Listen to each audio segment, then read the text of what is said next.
Pertama, kita bersyukur kepada Allah Subhanahu wa taala di malam hari ini Allah kumpulkan kita dalam rangka thalabul ilmi, walaupun agak terlambat karena tadi jalanan macet. Kami berangkat kurang lebih jam 4, jam 16, dan ternyata ada pohon tumbang sehingga jalanan jadi merayap ya.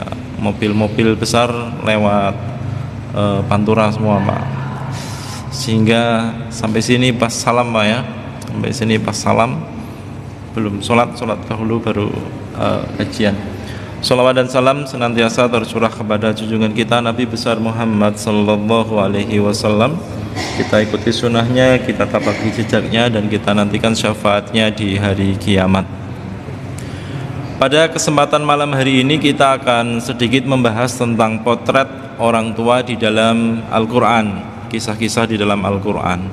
Nanti kita akan membahas sedikit tentang kisah para orang tua di dalam Al-Quran. Pertama, ada satu hadis Nabi SAW. Suatu ketika Nabi SAW bertanya kepada para sahabat, "Ma ta'uddunar rukuba fikum?" Nabi bertanya kepada para sahabat, "Tahukah engkau siapakah orang yang disebut dengan orang yang mandul?" Mandul itu kalau dalam bahasa kita artinya orang yang tidak memiliki anak, ya, orang yang tidak memiliki anak. Qulna, kata para sahabat, orang yang mandul adalah alladzi la yuladullahu. Orang yang mandul adalah orang yang tidak mempunyai anak, tidak mampu untuk memiliki seorang anak. Qala laisa dzaka birrukubi. Bukan begitu kata Nabi sallallahu alaihi wasallam. Orang yang mandul itu bukan begitu, walakinnahu ar-rajulul ladzi lam yuqaddim min waladihi syai'an. Tetapi kata Rasulullah, orang yang mandul adalah orang yang mempunyai banyak anak, memiliki banyak anak, mungkin lebih dari 3 disebut dengan banyak, tetapi anak-anaknya tidak memberi manfaat kepadanya sesudah ia meninggal dunia. Ini orang yang rugi Pak, orang yang mandul kata Nabi ya. Bukan orang yang tidak memiliki anak, tetapi dia punya anak, mungkin ada 1, 2, 3, mungkin 4, mungkin 5, mungkin 11, 12, atau mungkin 13 ya. Kesebelasan itu 11 ya, cadangannya 2 Pak. 13 anak misalkan. Tapi anak tadi ketika orang tuanya meninggal ternyata tidak mampu untuk mengangkat derajat kedua orang tuanya. Maka konsep Nabi SAW yang disebut orang yang mandul adalah orang yang seperti ini ya. Orang tuanya meninggal tetapi derajatnya tidak naik ya. Apa sebabnya? Ya, dari Abu Hurairah Nabi bersabda, "Innar rajula laturfa'u darajatuhu fil jannati." Ya, sesungguhnya seorang manusia akan ditinggikan derajatnya di surga kelak. Sehingga fayaqulu anna li hadza. Sehingga orang tadi dia tidak tahu Pak kalau derajatnya itu ditinggikan sama Allah Subhanahu wa taala di surga nanti. Maka dia bertanya, "Bagaimana aku bisa mencapai semua ini?"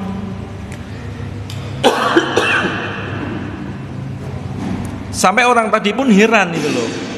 Di dunia itu dia amalnya biasa saja. Sholat 5 waktu biasa, yang lain juga ikut sholat 5 waktu. Sedekah, yang lain juga ikut sedekah.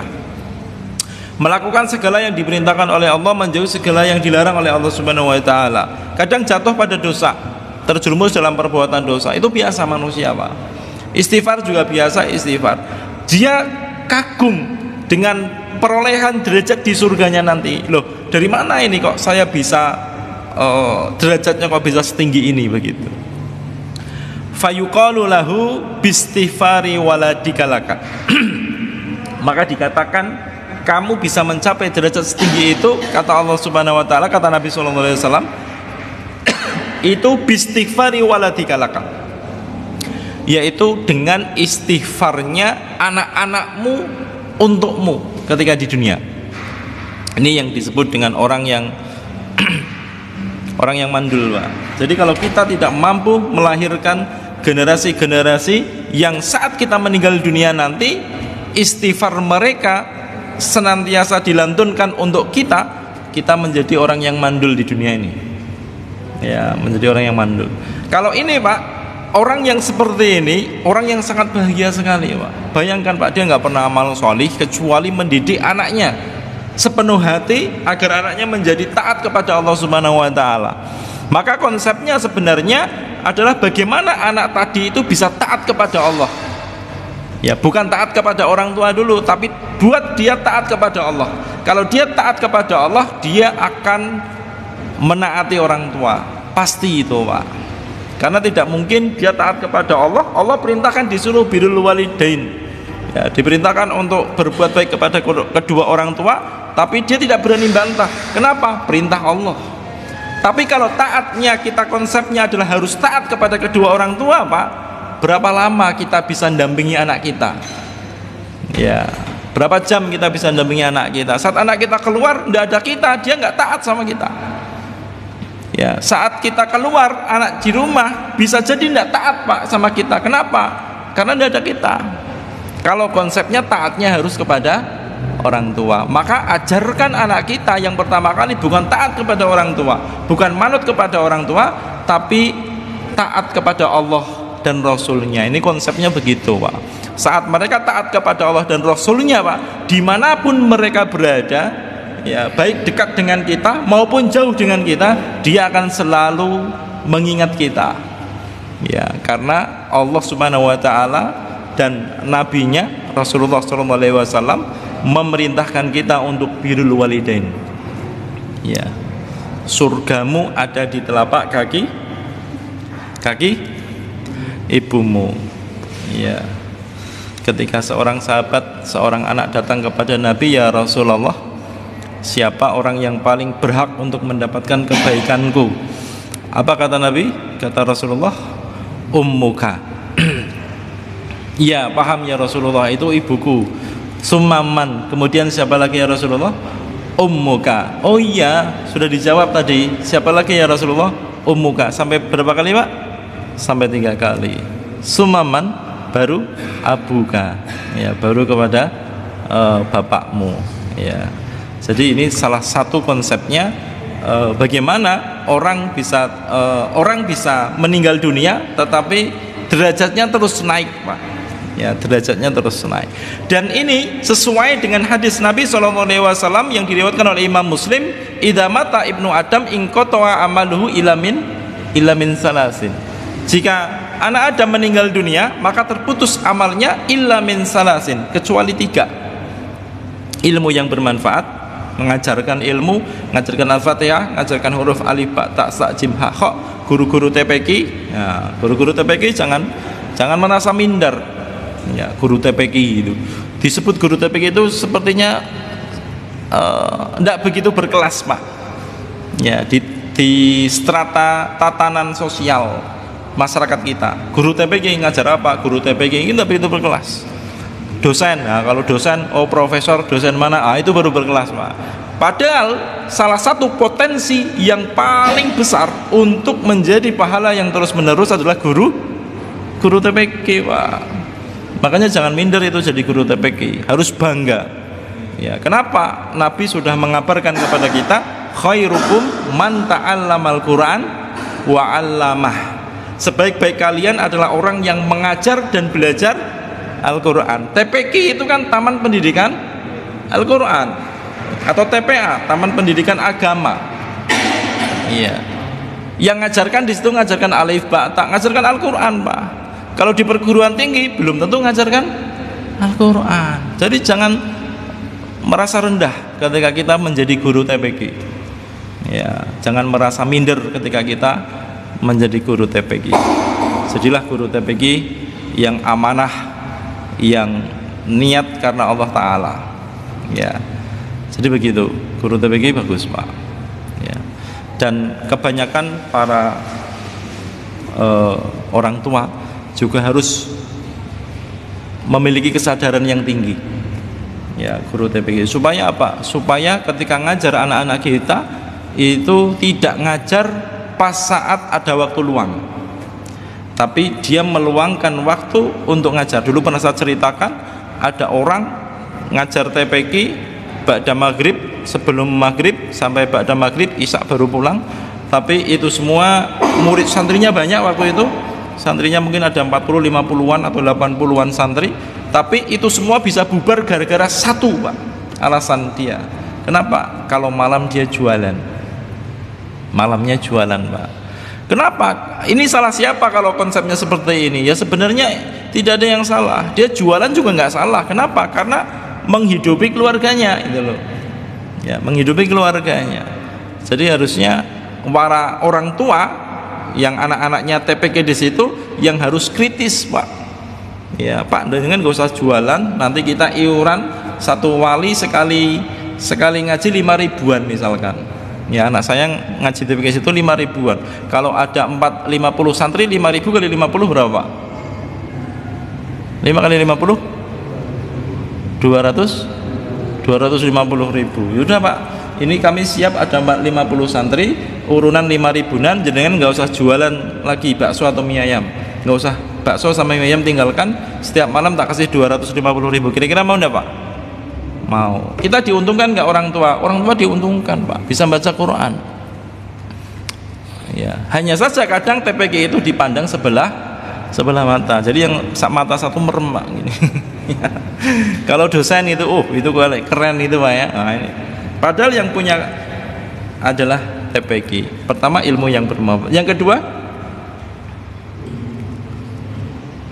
kedua, sedekah jariyah. Sedekah yang sifatnya jariyah. Jaro ya jari, artinya ngalir, atau jiroyah itu lari-lari. Nah, lari. Jadi sedekah yang sifatnya ngalir. Wakaf, misalkan tanah diwakafkan, atau wakaf apa yang sifatnya ngalir, pahalanya 2. Yang ketiga, al-waladu as-salih yad'ulah. Anak yang solih yang senantiasa mendoakan dia. Rabbighfirli wali walidayya warhamhuma kama rabbayani shaghira. Ternyata ketika dia berdoa setiap habis sholat atau sholat tahajud atau sholat 5 waktu, orang tua yang berada di sana, Pak, itu derajatnya dinaikkan oleh Allah Subhanahu wa taala. Ya, Rabbighfirli wali walidayya, ampunilah dosaku dan kedua orang tuaku. Istighfar tadi, Pak.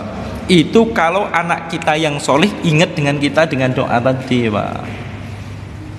Ya, PR kita bagaimana supaya anak kita itu tidak lupa itu loh, Pak, dengan doa itu.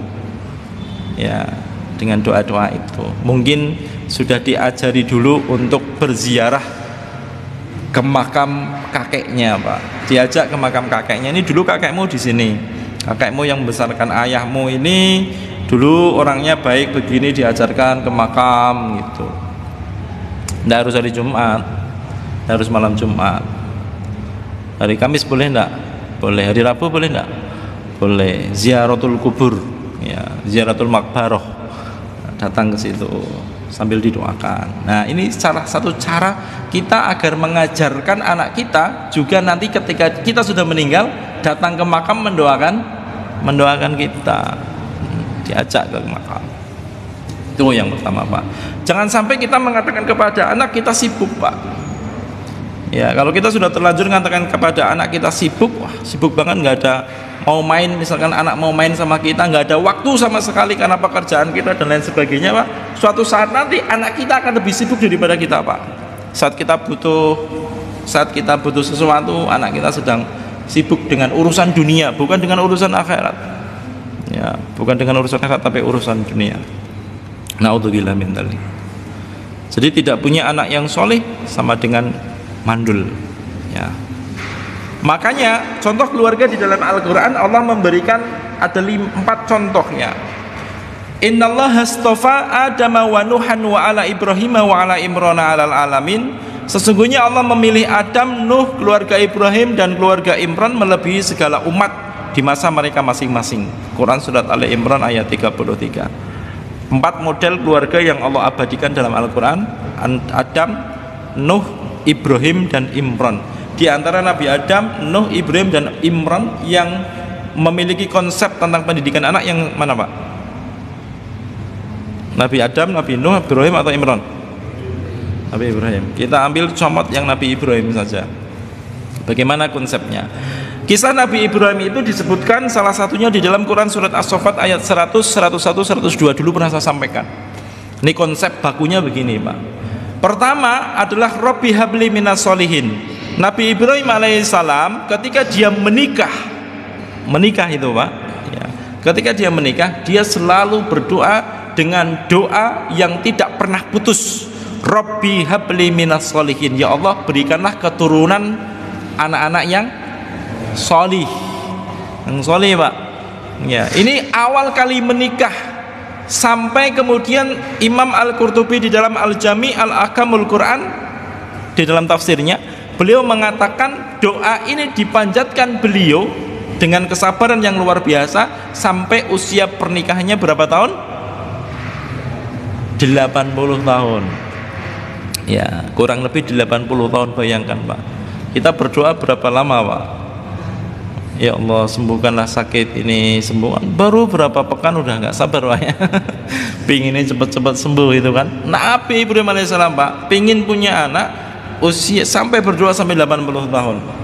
Baru fabasyarnahu bighulamin halim. Bayangkan, Pak, saat orang tua mendidik dirinya dengan istrinya, dan istrinya menjadi orang yang sabar ketika diuji untuk lama mendapatkan keturunan, dia senantiasa berdoa Rabbi habli minas solihin, Pak. Fabasyarnahu, maka kami berikan kabar gembira kepada Ibrahim bihulamin halim, dengan seorang anak yang halim. Halim itu maknanya dalam, Pak, lebih daripada sabar ya, lebih daripada sabar. Maka di sini ada satu konsep yang disampaikan Allah Subhanahu wa taala ya, yang dimana kesabaran kedua orang tuanya ketika dia belum dikaruniai seorang anak, itu anaknya jika lahir itu akan lebih sabar dibandingkan dengan kedua orang tuanya. Maka konteks teksnya berbunyi bihulamin halim, lembut, sabar, penyayang,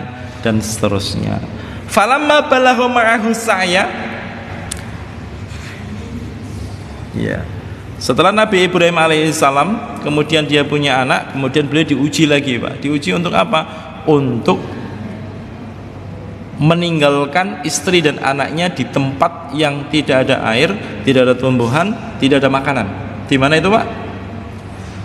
Di Mekah ya, di Mekah ya. Itu ujian, Pak ya. Sampai istrinya tanya, ini idemu apa idenya Allah itu kan, gagasanmu apa gagasannya Allah itu, Pak.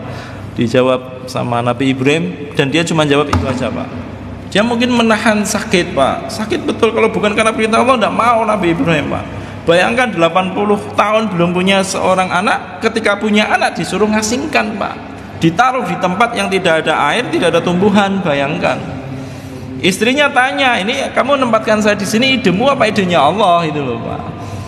Dia cuma jawab satu, ini perintah dari Allah Subhanahu wa taala. Istrinya juga istri yang penyabar, diam, Pak. Oh, sami'na wa ata'na. Perintahnya Allah, sami'na wa ata'na. Belum tentu istri kita disuruh, ini perintahnya Allah, disuruh ngapain? Menutup aurat, itu mau, belum tentu, Pak. Iya, ini kaitan dengan kehidupan, Pak. Bukan kaitan dengan aurat, kaitan dengan kehidupan, lebih besar daripada itu. Tidak ada tumbuhan, tidak ada air, tidak ada apa-apa. Tapi sami'na wa ata'na ketika itu dari Allah Subhanahu wa taala. Sampai kisah ini diabadikan, dan ini menjadi satu ritual jamaah haji ya, jamaah haji. Sampai kemudian dia nyari air dan lain sebagainya, kemudian ada air sampai air Zam-Zam itu muncul. Falamma balagha ma'ahu sa'ya, ketika Nabi Ibrahim alaihissalam anaknya mungkin sudah usia SMP, Pak. Ingat, Pak, ketika anak balita dibawa ke Mekah, waktu itu ke sana hijrah dari Palestina, Rasulullah kemudian Nabi Ibrahim disuruh untuk datang lagi ke sana, jenguk jemput anak istrinya di situ, Pak. Selama anak tadi dari buayan sampai kemudian dia usia SMP mungkin kurang lebih, dia tidak mendapatkan pendidikan seorang ayah. Ya, tidak mendapatkan pendidikan seorang ayah, Pak. Jadi ibu yang didik. Tapi doa Ibrahim bapaknya dan ibunya selalu bertemu di langit, Pak. Ya, selalu bertemu di langit. Ya, sehingga jadilah bihulamin halim itu betul. Ya, maka dari situ konsep pendidikan disarankan anak usia balita sampai usia menjelang dewasa itu kedekatannya yang perlu dibangun itu kedekatan seorang ibu kepada anaknya. Seorang ibu kepada anaknya. Kalau anak sudah mulai dewasa, pikirannya sudah mulai jalan, maka jangan diserahkan sama ibu, Pak. Nanti kalau sama ibu lebay, Pak, ya. Dikit-dikit baperan gitu loh, Pak. Tapi serahkan sama ayah. Ya, di usia kurang lebih sampai mulai diajak berpikir. Ini falamma balagha ma'ahu sa'ya. Ketika usianya sudah mulai dewasa bisa diajak kerja, diskusi dan sebagainya usia SMP. Maka qala ya bunaya. Ya. Nabi Ibrahim alaihissalam kemudian diuji lagi, Pak. Diuji dengan apa? Ya bunaya, wahai anakku tercinta, ini arafil manam. Sesungguhnya aku tadi malam mimpi. Dan mimpi seorang nabi dan rasul itu wahyu, Pak. 3 kali itu, Pak, sampai 3 kali. Mungkin dari setan. Mimpi yang sama. Ya, 3 kali. Ini arafil manam anni atbahuka fangdur madza taro. Ya, mimpiku itu aku nyembelih kamu. Bayangkan, Pak. Mimpiku itu aku nyembelih kamu, fangdur madza taro. Yang ditanyakan itu anaknya, bukan musyawarah dengan ibunya. Ya, bukan musyawarah dengan ibunya, anaknya langsung sama bapaknya, bapak sama anak langsung, Pak. Ya, artinya apa? Ketika anak sudah mulai dewasa, diskusi antara orang tua, seorang ayah kepada anak itu harus sering diskusi supaya apa? Pikiran-pikiran positifnya nular. Ya, pikiran-pikiran positifnya nular. Ya, fangdur madza taro. Ya, bagaimana pendapatmu gitu, Pak. Ini perintah Allah. Dia paham, Nabi Ismail juga paham anaknya, Pak. Kalau mimpi seorang nabi dan rasul itu wahyu, fangdur madza taro, bagaimana menurut pendapatmu wahai anakku? Apa kata Nabi Ismail alaihissalam? Qala ya abatif alma tu'mar satajiduni insyaallahu minas sabirin.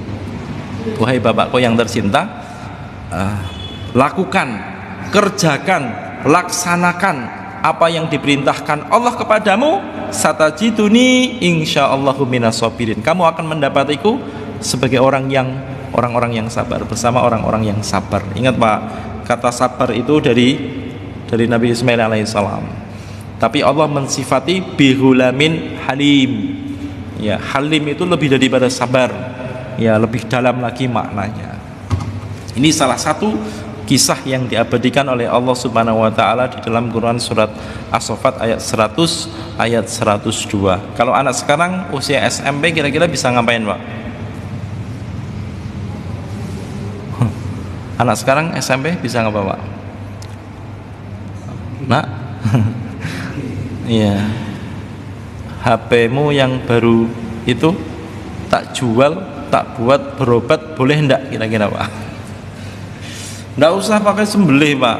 Nanti kalau dia tawarkan, nak, aku diperintahkan Allah untuk nyembelih kamu. Sebelum Bapak nyembelih saya, akan saya penggal dulu Bapak. HP-nya aja, Pak, diminta. Saya kemarin dengar di Jawa Timur atau di mana mungkin Bapak-bapak dengar juga, ada seorang anak usia SD, ketika HP-nya itu dirampas sama orang tuanya karena dia nge-game online terus, dirampas sama orang tuanya, Pak, mati gantung diri, Pak. Dengar ya? Di mana itu, Pak? Di Pekalongan, Pak, ya? Saya nggak sengaja itu lihat berita di Pekalongan, Pak, di daerah Wonopringgo, ya. Oh iya, betul, Pak, ya, beritanya betul ya, sahih ya, di Wonopringgo itu, Pak. Berarti kan ada satu konsep pendidikan yang hilang, Pak. Ya, pendidikan konsepnya berarti ada yang hilang dari generasi kita. Padahal kalau generasi kita hari ini seperti apa, Pak, itu 30 tahun, 20 tahun lagi akan jadi sebagaimana generasi kita hari ini. Adanya Hamas hari ini itu, Pak, itu adanya pendidikan di tahun 80-an, 87, 90-an. Sehingga anak-anak yang tahun 90-an mungkin baru kelas SD kelas berapa, hari ini jadi Hamas. Ya, berarti kalau hari ini anak diambil HP-nya kok mati bunuh diri, Pak, itu bisa jadi ukuran 20 atau 30 tahun lagi ke depan. Jadi anak generasinya seperti apa? Ya, ini salah satu analisa prediksi ya. Apa hikmahnya? Pertama, sabar dalam berdoa. Nabi Ibrahim 80 tahun dia berdoa, sabar Dan Nabi Ibrahim adalah seorang Khalilullah, Pak. Nabi Ibrahim itu Khalilullah. Di dalam Al-Quran disebutkan hanya satu yang disebutkan sebagai Khalilullah, ya, kekasih Allah itu Nabi Ibrahim alaihissalam. Tapi ternyata beliau Rasul Ulul Azmi, Nabi dan Rasul Ulul Azmi, kemudian Khalilullah, tidak semerta-merta doanya langsung dikabulkan oleh Allah. Jadi jangan putus asa bapak-bapak, ibu-ibu yang berdoa sepanjang tahun sampai hari ini belum dikabulkan oleh Allah. Ya, bisa jadi Allah memberikan ganti yang terbaik. Karena doa itu dulu pernah kita bahas, cara Allah mengabulkan doa itu ada berapa, Pak? Ada 3. Pertama, 1, cash, dikabulkan langsung di dunia. Yang kedua, dihindarkan dari malapetaka. Yang ketiga, disimpan untuk diberikan di hari dan di waktu yang di sana tidak ada seorang manapun yang mampu untuk memberikan pertolongan kecuali Allah Subhanahu wa taala. Jadi jangan putus asa saat kita berdoa. Ya, jangan putus asa saat kita berdoa. Ini yang pertama. Yang kedua, rela berkorban demi Zat yang Maha Pencipta. Siapa yang berkorban? Nabi Ibrahim alaihissalam. Istrinya juga berkorban, anaknya juga berkorban, Pak. Ketika Allah sudah memerintahkan sesuatu, kecintaannya dia kepada Allah itu lebih tinggi. Kecintaannya dia kepada Allah itu lebih tinggi daripada kecintaan dia kepada anak, atau anak kepada ayah, atau kepada istri.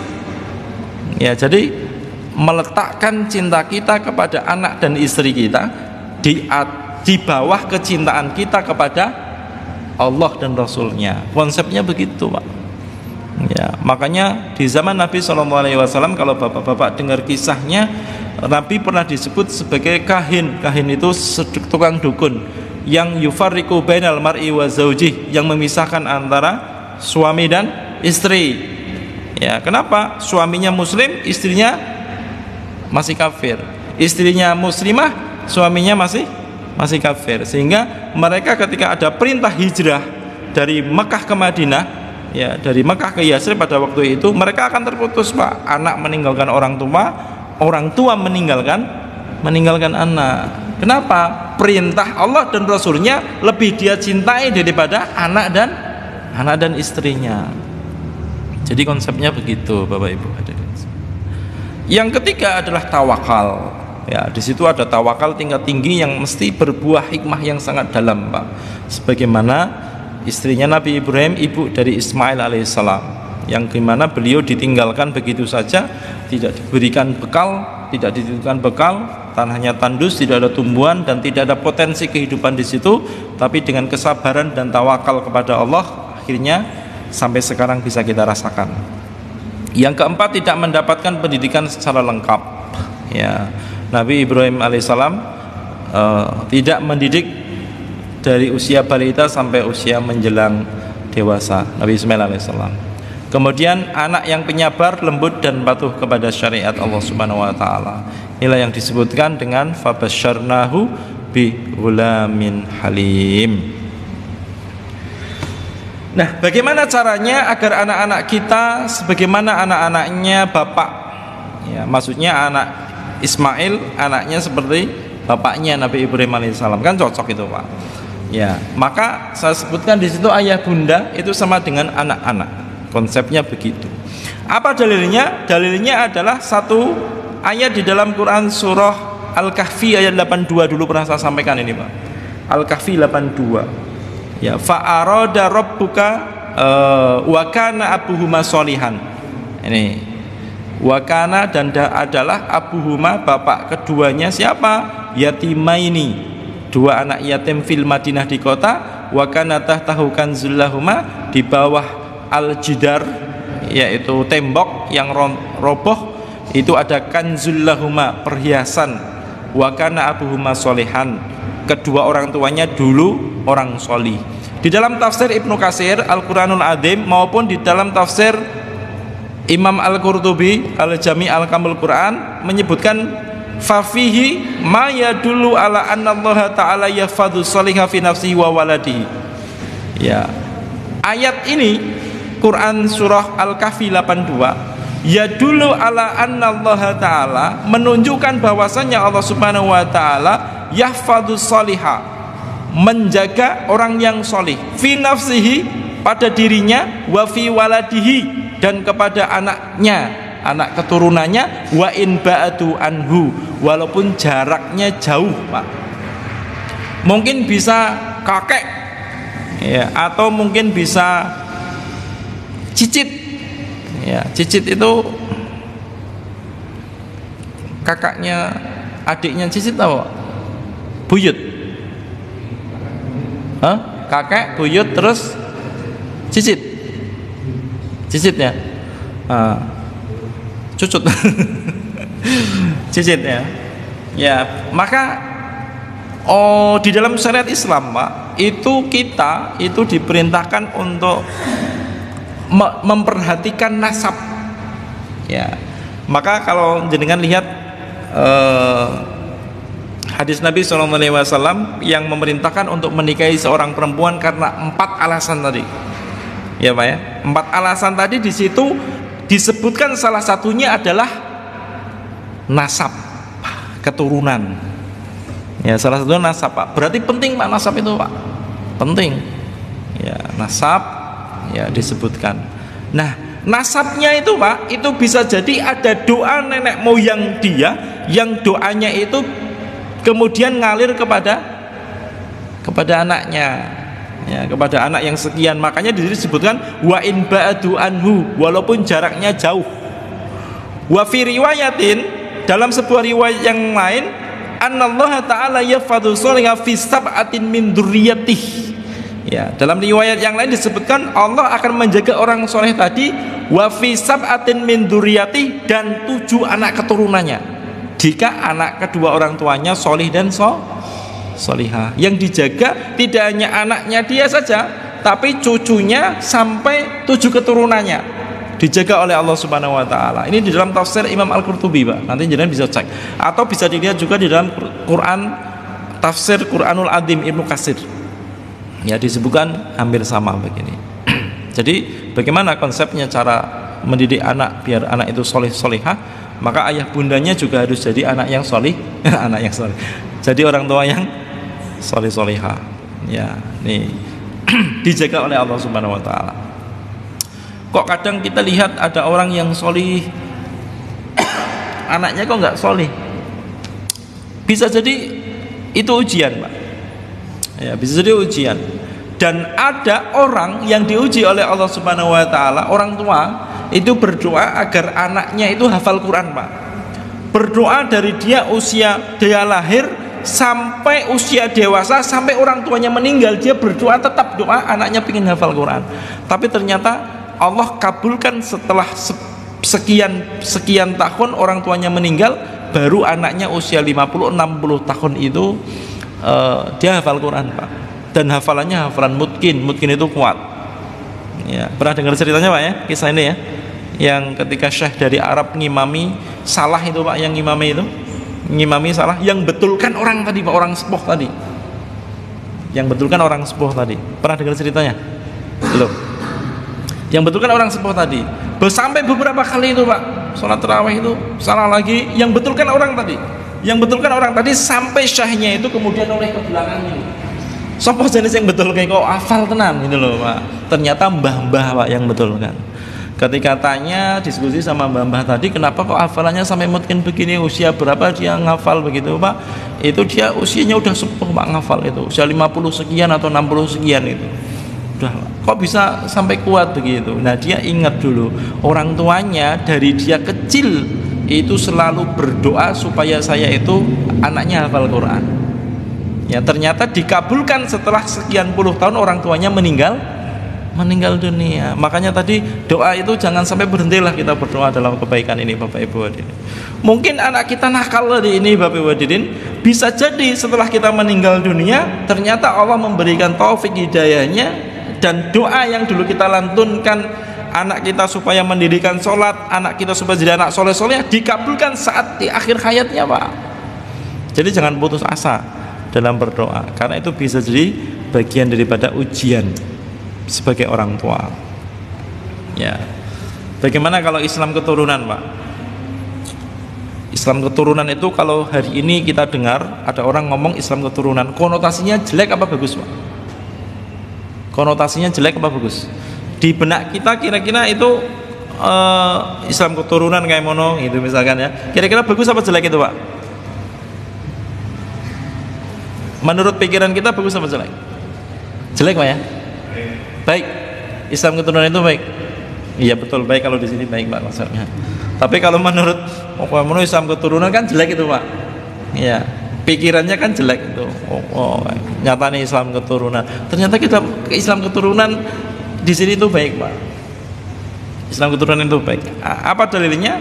Walladzina amanu wa taba'athum dzurriyyatuhum biimanin alhaqna bihim dzurriyyatahum wa ma alatnahum min amalihim min syai'in kullu imri'in bima kasaba rahin. Ya, ini tafsirnya, saya bukakan tafsirnya, tapi waktunya sudah habis. Bentar lagi sholat isya. Nah, intinya Islam keturunan itu bagus, asalkan keturunan ini terus belajar. Ya, terus belajar. Jangan sampai bapaknya kiai, anaknya, bapaknya kiai, ibunya ustadz, bunyai misalkan begitu, tapi dia pasrah saja, udah nyai semua, akhirnya dia nggak belajar. Harus belajar. Pas waktunya habis, mudah-mudahan bermanfaat, walaupun singkat 30 menit ya. Alhamdulillah, mohon maaf atas keterlambatannya, mudah-mudahan Allah memberikan keberkahan kepada kita semua. Kita tutup dengan doa kafaratul majlis. Subhanakallahumma bihamdika asyhadu an la ilaha illa anta astaghfiruka wa atubu ilaik. Assalamualaikum warahmatullahi wabarakatuh.